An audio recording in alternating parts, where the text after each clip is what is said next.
I think you look at the Pacers' depth, and it was somehow underrated. Forgot about that. Nobody seems to talk about that ever. Feels like the Pacers, their margin for error, it's a lot wider because they're so deep. It's finally here. After a long, entertaining season, the NBA Finals have finally arrived, and we've been blessed with the best matchup possible. Nobody, and I mean nobody, could have seen this coming. But come June 5th, the Oklahoma City Thunder and the Indiana Pacers will meet in what could and should be the most exciting NBA Finals series in years. These two teams have proven themselves to be undeniably the two best teams in the NBA this postseason, and now they'll be clashing heads in what we can truly define as the beginning of an era. But the way they got here isn't something that anybody could have predicted at the beginning of the season. So before we get to the content, make sure you drop like, subscribe, and turn on our notifications to get the latest NBA news to your device. And now that we get all of that out of the way, cue the intro.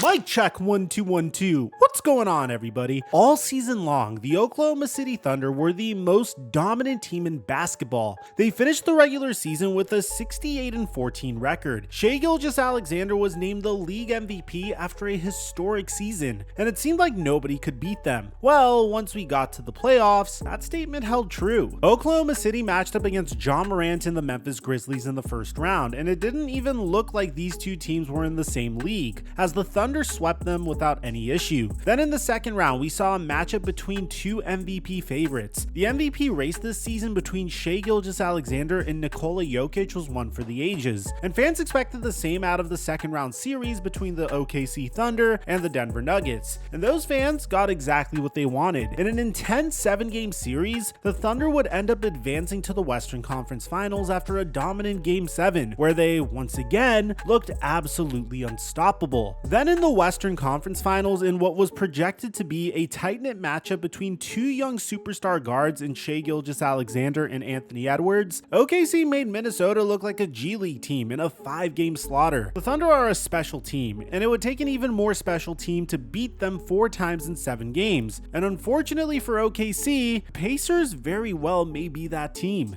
And when we talk about margin for error and how thin it is for a team like the Minnesota Timberwolves, it feels like the Pacers, their margin for error, it's a lot wider because they're so deep. It's because a guy like Ben Mathurin, who's struggled the last couple of games, can come in and give you 20 in 12 minutes off the bench. Like, it's that sort of effort that really separates this Indiana team. When it comes to winning a championship in any sport, it's all about getting hot at the right time. And boy, the Indiana Pacers are scorching. They've won 3 playoff series so far, and in each and every one, they went into the series as the underdog. In round 1, they matched up against Giannis Antetokounmpo and the Milwaukee Bucks. And even though they were the higher seed, not many people expected Indiana to be able to stop Giannis. And this is despite the injuries surrounding Milwaukee. Still, the Indiana Pacers showed out and proved everyone wrong, not only toppling the mighty Bucks, but beating them in 5 convincing games. Then, once the second round came and they got matched up with the 1-seeded 64-win Cleveland Cavaliers, everybody counted the Pacers out. The Cavs and Celtics seemed destined to meet in the Eastern Conference Finals, and nobody else in the conference seemed like they stood a chance. But we had no idea what we were in for. In a series that involved plenty of blown leads and even a game winner from Indiana's hero Tyrese Halliburton in Game 2, the Pacers did the unthinkable, beating the Cavs in an unbelievably dominant 5 games and showing the world just how good they truly are. At this point, the New York Knicks had also upset a finals favorite in the Boston Celtics, and the matchup between Indiana and New York was set. And boy, it was one for the ages. Despite it not being a lengthy 7-game series, it was one of the most entertaining playoff series I've seen in a long time. Every single game was close, but New York just couldn't handle Halliburton and the Pacers, and Indiana would move on to the NBA Finals for the first time in 25 years, and only the second time in franchise history. The Pacers defied all odds, beat 3 teams that they were never expected to beat, and gave themselves a chance at history. But the thing is, everybody could have seen this coming if they were just paying attention. Oh, the Pacers made the Eastern Conference Finals last year? Forgot about that.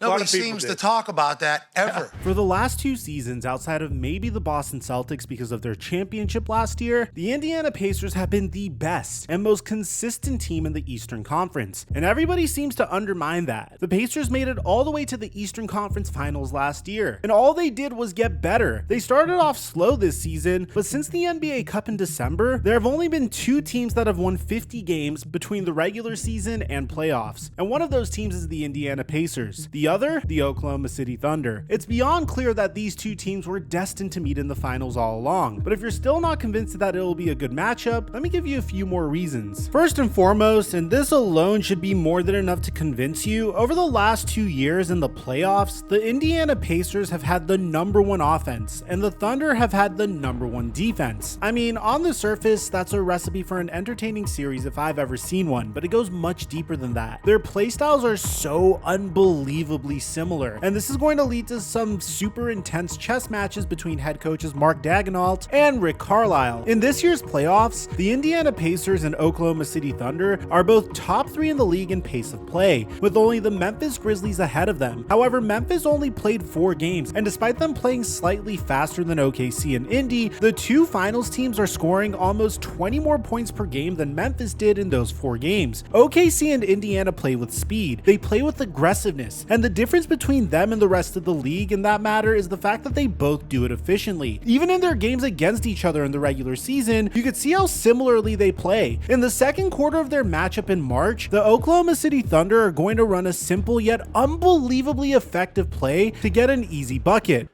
What, you don't like play-by-play?